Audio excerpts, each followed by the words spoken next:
On Global TV News Express, reps move to investigate cryptocurrency and digital asset transactions. Federal government accepts 141 grain trucks and drivers threaten strike over attacks. 19 die of Lassa fever in Taraba.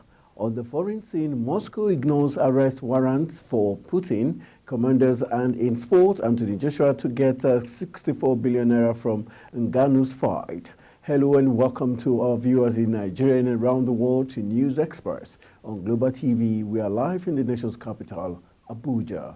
I am Anthony Momodu.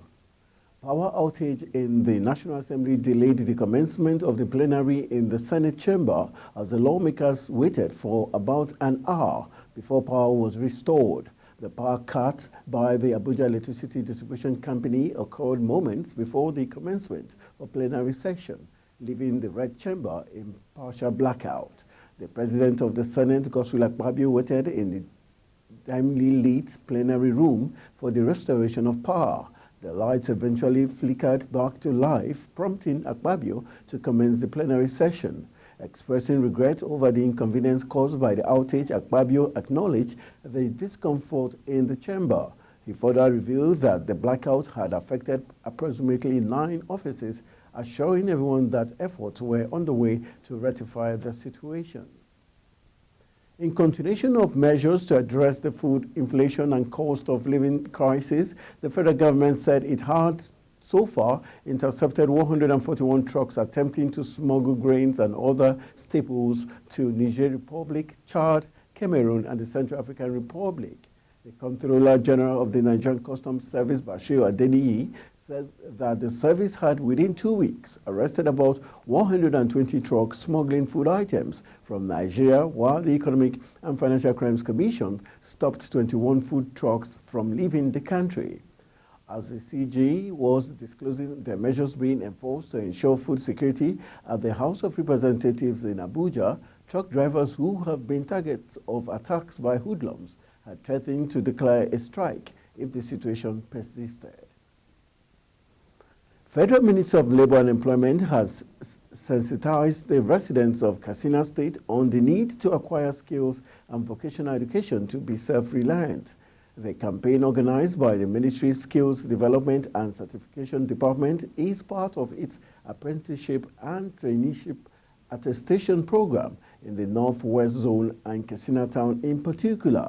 During the tour of various training centers in Katsina's town, the Deputy Director of the Skill Development and Certification Department, Engineer Tiza Chila Shaka, said the exercise was to encourage young Nigerians to embrace apprenticeship and hand work. The federal government has announced that traffic would be restricted from Lagos Island to Eyana Oworo on the third mainland bridge to allow for repairs. The Federal Controller of Works in Lagos State, Olukorede Kesha, disclosed this in a statement in Lagos. Kesha, who encouraged motorists to cooperate with traffic officials, apologized for the inconvenience that the restrictions might cause motorists. The House of Representatives has resolved to investigate the national security implications of the current status of cryptocurrency, blockchain, and other digital asset transactions. This followed the adoption of a motion by Representative Isiaka Ibrahim APC Ogun during the plenary in Abuja. Moving the motion, Isiaka said there was a growing global concern about the national security implications of cryptocurrency transactions through cryptocurrency exchanges, including consumer and investor security. Adopting the motion, the House said it would investigate international money transfer operators, payment gateways and platforms, and cloud computing. The House of Representatives has summoned the Ministers of Blue Economy, Boyega Yotola, and his transportation counterpart, Seidu Alkali, over alleged fraudulent concession of some port infrastructure.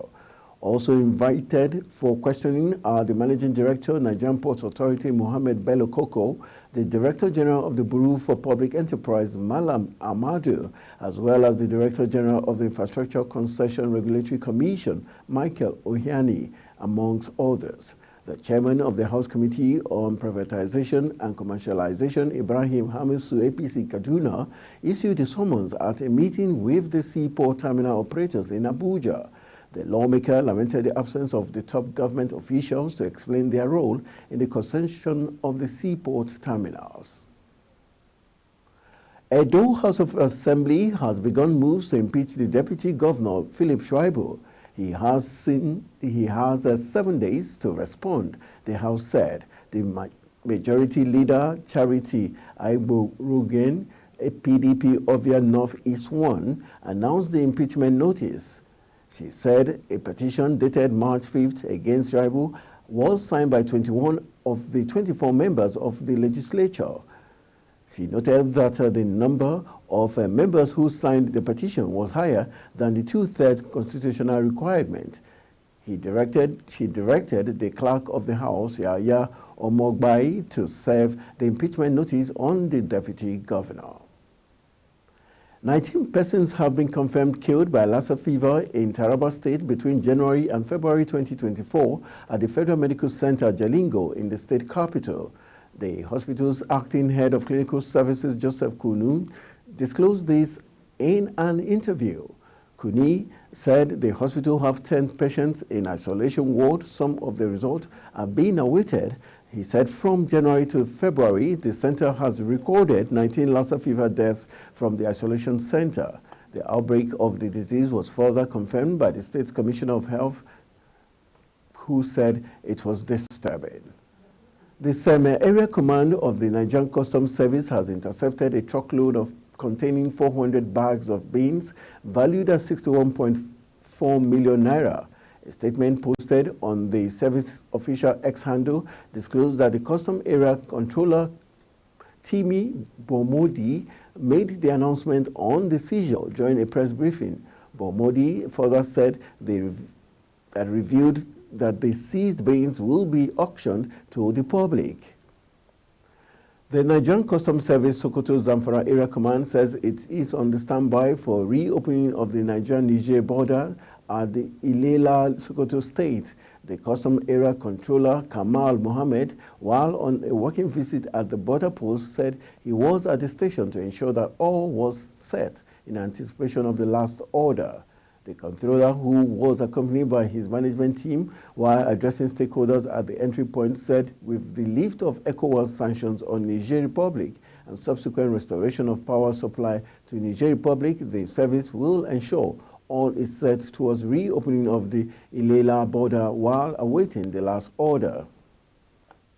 The Court of Appeal sitting in Abuja on Wednesday struck out an appeal the federal government filed to reopen the trial of a former governor of Abia State, Orji Uzor Kalu. The appellate court, in a unanimous decision by the 3-member panel of justices, held that the record of appeal federal government transmitted before it was incompetent. In the lead verdict that was delivered by Justice J.O. Oyewole, the court held that federal government failed to properly transmit the record as prescribed by its extant rules, adding that it was neither stamped nor the official designation of the person who signed it indicated. You're watching News Express coming to you live from Nigeria's capital, Abuja. We're on Star Times channel 276. Kindly follow us on all social media platforms using @Global TV NG and other handles now showing on your screen. When News Express returns, Nigerian exchange leads in Africa with 33.70% gain. These and other stories coming right after this break. Do stay with us.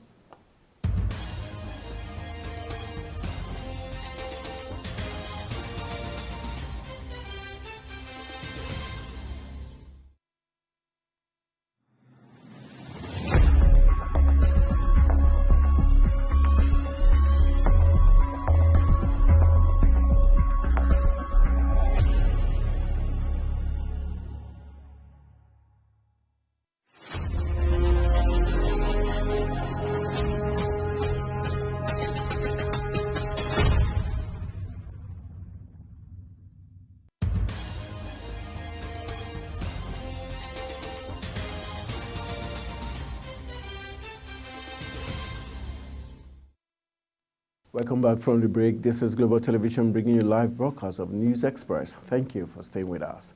On the foreign scene, Republican presidential frontrunner Donald Trump expressed his support for Israel's war in Gaza in his most explicit comment yet on the fighting as international pressure grows on the United States to rein in its ally. The interviewer then asked if the former president was on board with the way Israel was executing its offensive in Gaza. President Joe Biden, whom Trump is set to challenge for the White House in November, has come under increasing fire both internationally and from his own Democratic base over the backing for Israel as the death toll in Gaza soars and the specter of famine looms.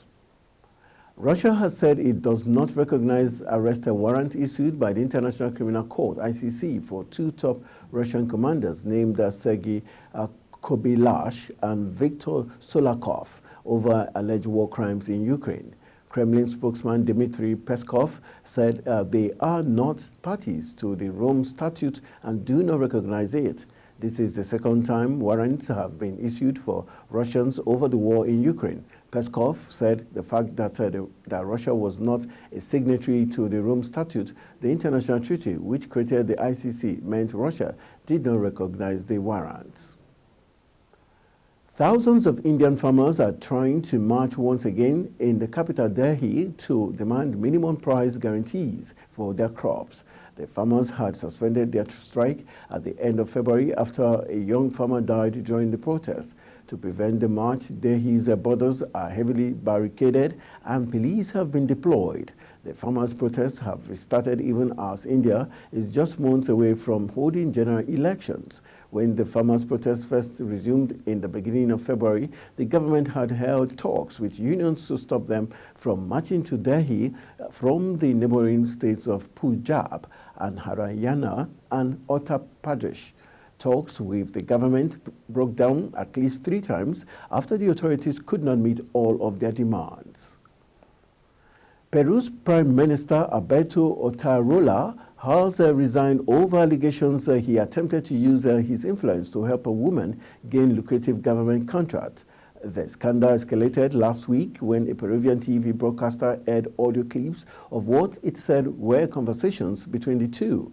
Otarola, 57, has denied any wrongdoing. A formal investigation has been launched into the allegations. According to the Panorama program, which first aired the clips over the weekend, the woman Otarola can be heard speaking to Yazi Pinedo, 25. Pinedo was reportedly awarded 2 contracts for work in the Defense Ministry in 2023 that earned her a total of 53,000 sol, approximately $14,000 and 11,000 pounds. Otarola was Peru's defense minister until the end of 2022 when President Dina Boluarte took office and he was promoted. A quick look at business. The Nigerian exchange has emerged as the #1 exchange in Africa in the first 2 months of 2024, as investors enjoyed a 33.70% returns on investors. A statement from the NGX revealed that the local bourse was rated as the best performing in Africa ahead of Johannesburg Stock Exchange, Egyptian Exchange Index and the Ghana Stock Exchange. Earlier in January, NGX emerged as the world's best performing stock market in the first 3 weeks of 2024, beating Argentina, which came second. Between January and February, the market capitalization has appreciated by 13.79 trillion naira. The market cap of listed equities had opened the year at 40.917 trillion naira and closed February at 54.707 trillion naira. As of January, the CBN announced that it had cleared $2 billion of the forex backlog and paid $61.64 million to foreign airlines operating in the country. From their trapped funds, unveiling his policy mandate at the Chartered Institute of Bankers of Nigeria 58th Annual Bankers Dinner and grand finale of the Institute's 60th anniversary, held in Lagos last year, the governor of the Central Bank of Nigeria, Olayemi Kadaso, reeled out his plans to strengthen investors' confidence, attract capital inflows, stimulate domestic investment, and ultimately improve the level of external reserves. One of the challenges that Kadaso promised to address was the issue of foreign exchange backlogs. Meanwhile, the CBN has owing investors over $7 billion in unmet forex demand, which made the likes of Emirates Airlines suspend their operations in the country. In the world of entertainment, a K-pop star has issued a groveling apology for incensed fans accused her of a betrayal because she has a boyfriend. The fans reportedly drove a truck to pop star's Karina's agency after finding out she was dating actor Lee Jae-wook. Promising to show a more mature and hard-working side in future, the 23-year-old wrote. The singer, real name Yoo Jin-min, has led the four-woman SP sings their debut in 2020 with the single Black Mamba. Last year, their record-breaking album, My World, sold 2.1 million copies in South Korea. This is not an isolated incident, however. Pop stars in South Korea and Japan work in a notoriously pressurizing industry where such personal revelations can be tricky to navigate. And talking sports, Nigeria's highest-ranked table tennis player Aruna Quadri lost the men's singles final to table tennis event of the 2024 African Games to arch rival Omar Assa in Accra, Ghana. Quadri lost 4-3 to the Egyptian to settle for silver, Nigeria's second medal at the Games, after Ofiong Edem had earlier claimed bronze in the women's single event. In Maputo, he reached the semi-final and eventually finished fourth, while at the 2015 edition in Brazzaville, Congo, he qualified for his first ever final in the men's singles event, but lost the pulsating final 4-3 to Assa.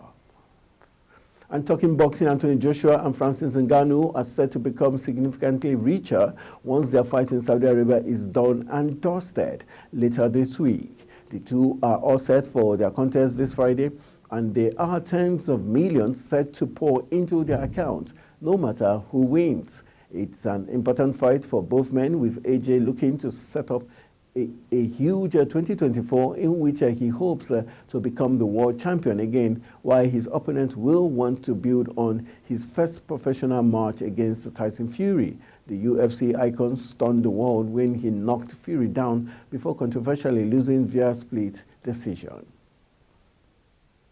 Talking tennis, Emma Raducanu says she is not too concerned about tournament result, as the priority this year is to develop her game. The 21-year-old has won 3 matches in the 4 tournaments she has played since returning from an 8-month absence from the tour through injury. She will play qualifier Rebecca Masarova in the first round at the India Wells on Thursday. Raducanu played her best tennis of 2023 in the Indian Wells, reaching the 4th round, having found out just before the tournament began that she was likely to need surgery on both her wrists. Raducanu stated that she is likely to play in Great Britain's Billie Jean King Cup qualifying tie in France in April, if selected by captain Annie Colt-Gatvon.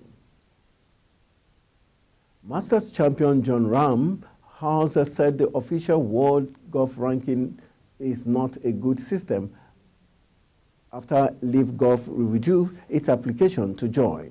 A letter from the league's CEO Greg Norman told players it will not pursue its bid for world ranking points, adding that it is now clear that the best way forward for LIV as a league and LIV golfers is not through the current ranking system.